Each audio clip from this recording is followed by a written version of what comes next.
శ్రీమాత్రే నమః. సద్గురు జ్యోతిష్యాలయం నుండి 2025 సెప్టెంబర్ నెల సంపూర్ణ రాశి ఫలితాలని 12 రాశులకు గోచార గ్రహస్థితులతో సహా ఎలా ఉందో మనం ఇప్పుడు తెలుసుకోబోతున్నాం. ఈ యొక్క రాశి ఫలితాలన్నీ కూడాను గోచార స్థితిలో ఉంటుంది కాబట్టి మీ యొక్క వ్యక్తిగత జాతకానికి ఒక 30% మాత్రమే వర్తిస్తుంది. మీ యొక్క సంపూర్ణ జాతకం, మీ యొక్క జాతకం తెలుసుకోవాలనుకుంటే మీ యొక్క date of birth, time of బర్త్తో మీ పరిసర ప్రాంతాల్లో ఉన్నటువంటి గురువులను సంప్రదించి మీ జాతకం తెలుసుకోండి. మరి ఈ జాతకం ఈ నెల రాశి ఫలితాలు ఎలా ఉంది అని ఎందుకు తెలుసుకోవాలని చాలామందికి ఒక క్యూరియాసిటీ. నాకు ఈ నెల వ్యాపారం ఎలా ఉంటుంది, ఉద్యోగం ఎలా ఉంటుంది, నాకు చదువు ఎగ్జామ్ రాస్తున్నాను ఎలా ఉంటుంది, నాకు విదేశాలకు వెళ్ళాలి, నాకు వీసా ఉందా, లేకపోతే నాకు రాజకీయంగా ఎలా ఉంది, ఏదో రకమైనటువంటి ప్రశ్నలు. ఇవన్నిటికీ కూడాను అన్ని వర్గాల వారిని దృష్టిలో పెట్టుకొని మనం విశదీకరించి మనం చెప్పబోతున్నాం. ఇందులో మళ్ళీ జ్యోతిష్యం అనేది చాలామంది పాజిటివ్గా తీసుకుంటూ ఉంటారు, నెగిటివ్ కామెంట్స్ కూడా పెడుతుంటారు. వాళ్ళకి కూడా ఒక చిన్న సూచన అండి. దీన్ని చక్కగా మీకు ఉపయోగపడుతుంది. నేను అందుకే చెప్తున్నాను, మీ వ్యక్తిగతంగా 30% మాత్రమే వర్తిస్తుంది. మీ యొక్క వ్యక్తిగత జాతకం వల్లనే సంపూర్ణంగా ఉంటుంది అంటారు. రైట్. కావలసిన వారు మమ్మల్ని సంప్రదించండి, లేదా మీ పరిసర ప్రాంతాల్లో ఉన్నవారిని సంప్రదించండి. ఇక్కడ జ్యోతిష్యం అడిగేటప్పుడు మళ్ళీ చెప్తున్నాను, జ్యోతిష్యం పడుతున్న వర్షానికి ఒక గొడుగు మాత్రమే, కానీ జ్యోతిష్యం జీవితం కాదు. మీరు మిమ్మల్ని నమ్మండి, మీ దైవాన్ని నమ్మండి. శరణమయ్యప్ప. జ్యోతిషాస్త్రరీత్యా ద్వాదశ రాశుల్లో ముందుగా మొట్టమొదటి రాశి అశ్విని నక్షత్రం 1, 2, 3, 4 పాదములు, భరణీ నక్షత్రం 1, 2, 3, 4 పాదములు, కృతికా నక్షత్రం మొదటి పాదానికి సంబంధించిన మీరు మేషరాశి వారిగా పరిగణించబడుతున్నారు. మేషరాశి వారికి ఈ సెప్టెంబర్ 25 ఎలా ఉంది అని చూస్తే, సూర్యుడు సింహరాశిలో కన్యలోనూ ఉన్నారు సెప్టెంబర్ 17 తర్వాత. అంగారకుడు కర్కాటక రాశిలో ఉన్నారు, సింహంలోనూ ఉన్నారు. గురువు మిథునంలోను, శుక్రుడు సింహంలోను, శని కుంభంలో వక్రీకరించి ఉన్నారన్నమాట. ఇది యొక్క ఫలితం ఎలా ఉంటుందంటే, వృత్తి వారిగా తీసుకుంటే ఉద్యోగస్తులకి, ఐటీ, నాన్ ఐటీ ఉద్యోగులకి ప్రమోషన్స్ అండ్ కొత్త ప్రాజెక్టులు వచ్చే అవకాశాలు ఉన్నాయి. ప్రభుత్వ ఉద్యోగాలకి పై అధికారుల యొక్క సహకారం ఉంటుంది, పనిచేస్తున్నటువంటి వారితో కూడా సహకారం ఉంటుంది, కానీ స్ట్రెస్ కూడా ఉంటుంది. కాస్త వ్యాపారస్తులకు ఎలా ఉంటుందంటే, కొత్త ఒప్పందాలు చేసే అవకాశాలు బాగున్నాయి సెప్టెంబర్ మాస ద్వితీయంలో. తర్వాత పార్ట్నర్షిప్ వ్యాపారం కూడా కొంచెం కలిసి వచ్చే ఉన్నాయి. పాత స్టాక్స్ అంతా కూడా డేట్స్ అంతా క్లియర్ చేస్తున్నాయి. ఇంటర్నేషనల్గా మీ యొక్క వ్యాపారాన్ని పెంచుకోవడానికి, లేదా ఫ్రాంచైజ్ మోడల్లో మీ యొక్క వ్యాపారాన్ని పెంచుకునే అవకాశాలు బాగున్నాయి. రైతులకి మంచి వర్షపాతం నుండి చక్కగా పంటలన్నీ కూడా పండే అవకాశాలు ఉన్నాయి. షేర్ మార్కెట్ మాత్రం కాస్త మిశ్రమ ఫలితంగా ఉంది. ఇక కుటుంబానికి వచ్చేటప్పటికి భార్యాభర్తల మధ్య చిన్న చిన్న గొడవలు, అపార్థాలు, సంతాన విషయంలో వాళ్ళ చదువులో మంచి ఫలితాలు ఉంటుందని కూడా చెప్పచ్చు. అన్నదమ్ముల మధ్య, అక్క చెల్లెల మధ్య ఆస్తి గొడవలు వచ్చే అవకాశాలు కాస్త ఉన్నాయి.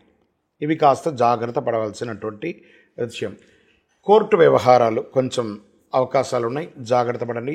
వాహనం నడిపేటప్పుడు చాలా జాగ్రత్త. మీ యొక్క బీమా కానీ, లేదా మీరు యొక్క ఇంటి నిర్మాణం కోసం పర్మిషన్స్కి అప్లై చేసిన వాళ్ళందరూ కూడా జాగ్రత్త పడండి అని కూడా చెప్పడం జరుగుతుంది. విద్యార్థులకి పోటీ పరీక్షల్లో విజయం, విదేశీయ విద్యార్థులకు వీసాల ద్వారా ఉన్న ఇబ్బందులన్నీ తొలగిపోతుందని చెప్పచ్చు. కళాకారులకి మంచి అవకాశాలు ఉన్నాయి. మీడియా రంగం వారికి కొత్త అవకాశాలు, గౌరవం కూడా పొందే అవకాశాలు బాగా ఉన్నాయి.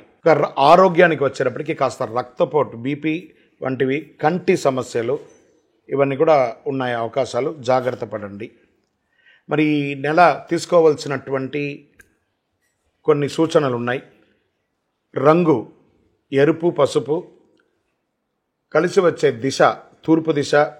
ఈ నెలలో మీకు శుభదినాలంటే 2, 5, 9, 17, 23, 28. ఈ నెల మీకు చంద్రాష్టమం అంటే 12 మరియు 13వ తారీఖున జాగ్రత్తగా ఉండాలి. ఈ 2 రోజులు ఎవరి దగ్గర కూడాను మాట్లాడేటప్పుడు, సంతకాలు పెట్టేటప్పుడు జాగ్రత్తగా ఉండాలి. లక్కీ నెంబర్ 5 అని కూడా చెప్పచ్చు.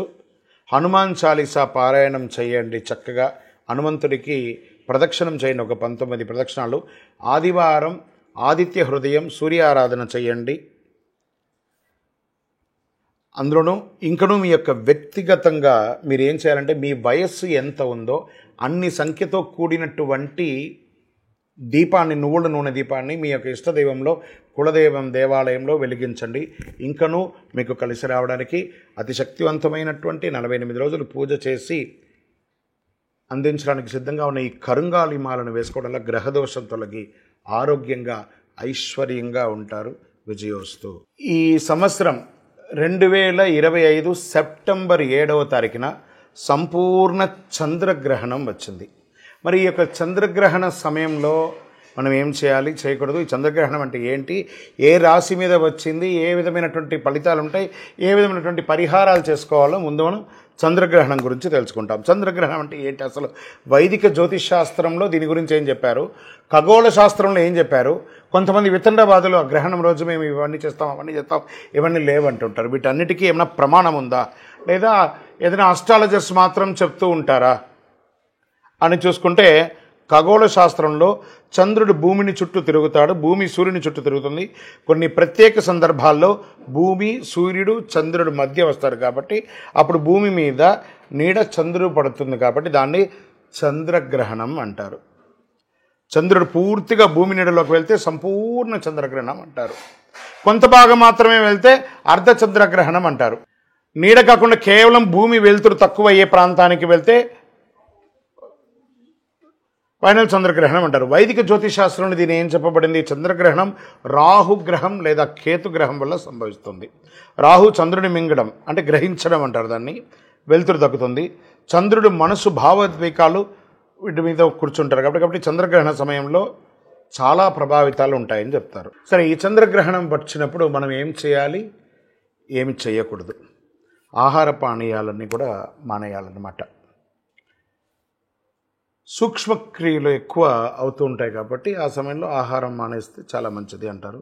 మంత్రజపం ఈ సమయంలో ఉన్నటువంటి ఒక ఆధ్యాత్మికంగా ఎవిడెన్స్ ఏమంటే, మీకు ఏదైనా ఉపదేశం ఉంటే ఆ మంత్రాన్ని లేదా ఏదో ఒక దైవ మంత్రాన్ని ఒక్కసారి చెప్తే 1 కోటి సారి చేసినంత ఫలితం అని అంటారు. ఇంకా పారే జలంలో కానీ లేదా చెరువులో కానీ దీంట్లో కూర్చొని అందులో గొంతు వరకు నిలబడి కూడా చక్కగా జపం చేస్తే ఇంకా విశేషం అంటారు. గ్రహణం తర్వాత తల స్నానం చేయడం, ఇల్లంతా కడిగి శుభ్రం చేసుకొని చక్కగా దీపారాధన చేయడం, భోజనాది కార్యక్రమాలు చేయడం అంటారు. వైదిక జ్యోతిశాస్త్ర ప్రకారం ఎప్పుడు వచ్చింది గ్రహణం, ఎన్ని గంటలకు వస్తుంది, ఎన్ని గంటలకు పడుతుంది, ఎన్ని గంటలకు వదులుతుంది అనేది మనం చూస్తాం. సెప్టెంబర్ 7 రాత్రి 9:58 గ్రహణ శూల గ్రహణమే ప్రారంభమైపోతుంది. దానికి ఒక 2-3 గంటల ముందే గ్రహణ శూలు స్టార్ట్ అవుతుంది. అదే సమయంలో గ్రహణం సెప్టెంబర్ 8న తెల్లవారుజామున 1:26 ముగుస్తుంది. ఈ చంద్రగ్రహణ ప్రభావం 3:29 ఉంటుంది. ఈ చంద్రగ్రహణానికి ముందు ఒక 6 గంటలు, తర్వాత ఒక 4-5 గంటలు కూడాను కొంచెం జాగ్రత్తగా ఉండాల్సిన సమయం అంటారు. ఖగోళ ఆధార ప్రకారం చంద్రగ్రహణం శతభిష నక్షత్రంలో జరుగుతుంది. ఇది రాహు ఆధిపత్యం కలిగినటువంటి రాశి. చంద్రుడు రాహు కలయిక 11వ భావంలో తాత్కాలికంగా లాభాలు, దీర్ఘకాలిక స్థిరత్వం లోపిస్తుంది.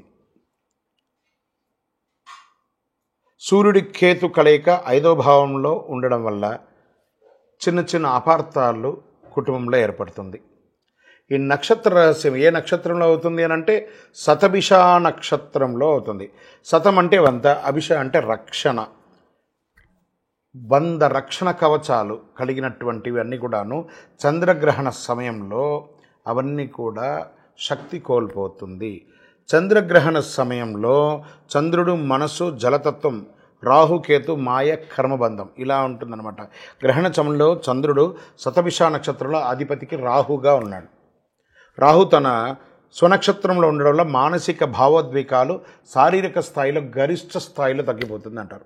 ఈ రాహు చేత గ్రహించబడడం వల్ల మానసిక అశాంతులు, చిన్న చిన్న సామాజికమైనటువంటి ఇబ్బందులు, జలప్రళయాలు, చిన్న చిన్న జలప్రళయాలు, క్షేత్రస్థాయిలో ఉన్నటువంటి జనాలందరికీ కూడా వ్యాపార, ఉద్యోగ, రాజకీయ క్రీడలందరికీ కూడా మిశ్రమ ఫలితాలని ఇస్తుంది. మన శరీరంలో కూడా రక్తపోటు కూడా, బీపీ, షుగర్స్ కూడా కొంచెం లెవెల్స్ మారుతూ వస్తుందని చెప్తుంటారు. గ్రహణ సమయంలో భూమి చంద్రుడు సూర్యుడి మధ్య శక్తి ఎనర్జీ అనేది తగ్గిపోతుంది. ఈ సమయంలో ఏం చేయాలి? మంత్రసిద్ధి చేసుకోవాలి. ఈ మంత్రసిద్ధి చేసుకునే సమయంలో ఎంత దైవభక్తి కలిగి ఉంటే అంత మంచిది. మరి 12 రాసులకు కూడా గ్రహణంలో ఎలా ఉంటుందంటే, మేషరాశి వారికి లాభం కానీ భావోద్వేగమైనటువంటి నిర్ణయాలు వస్తాయి. వృషభ రాశి వారికి వృత్తి మార్పు, ఒత్తిడిని నియంత్రించండి. మిథున రాశి వారికి విదేశీయ ప్రయాణం ఉంటుంది, ఆర్థిక ప్రణాళిక ఉంటుంది. కర్కాటక రాశి వారికి ఆస్తి లాభం, అప్పు తగ్గించుకోవడం మంచిది. సింహరాశి వారికి దాంపత్యుల మధ్య సవాలు ఉంటుంది. ఇందులో ఈ గ్రహణంలో సింహరాశి వారికి మరియు కుంభరాశి వారికి కొంచెం ఎక్కువ ఉంటుంది కాబట్టి కాస్త జాగ్రత్తగా చూసుకోవాలి. కన్యా రాశి వారికి ఆరోగ్యం క్రమబద్ధీకరణ చేయబడుతుంది. తులారాశి వారికి అన్నిటా విజయం ఉంటుంది, కాస్త అహంకారం తగ్గించుకోండి. వృశ్చిక రాశి వారికి కుటుంబ సమస్యలన్నీ పరిష్కారం అవుతుంది, భావోద్వేగమైనటువంటి నిర్ణయాలు తీసుకుంటారు. ధనుసు రాశి వారికి వ్యక్తిగత పురోగతి, ఖర్చును మాత్రం నియంత్రించాలి. మకర రాశి వారికి ఖర్చులు ఎక్కువ అవుతుంది, పొదుపును పెంచుకోవడానికి ప్రయత్నం చేయండి. కుంభరాశి వారికి స్వయం మార్పు, ఒంటరితనం వద్దు. కుంభరాశి వారికే ఈ యొక్క గ్రహణంలో చాలా ప్రాధాన్యత ఉంది, దైవారాధన చేయండి. మీనరాశి వారికి ఆధ్యాత్మికంగాను సామాజికంగాను లాభంగా ఉంటుంది, కానీ మోసపోకండి. ఇవన్నీ కూడా చేయడానికి పరిహారాలు చక్కగా మీ యొక్క కులదైవాన్ని, మీ ఇష్టదైవాన్ని తలస్నానమైన తర్వాత గ్రహణ అనంతరం మీ యొక్క వయస్సు ఎంత ఉందో అన్ని దీపాలు వెలిగించి దైవారాధన చేయండి. అతి శక్తివంతమైనటువంటి కరుంగాళిమాలను గ్రహణ సమయంలో ధరించడానికి ప్రయత్నం చేయండి. విజయోస్తు.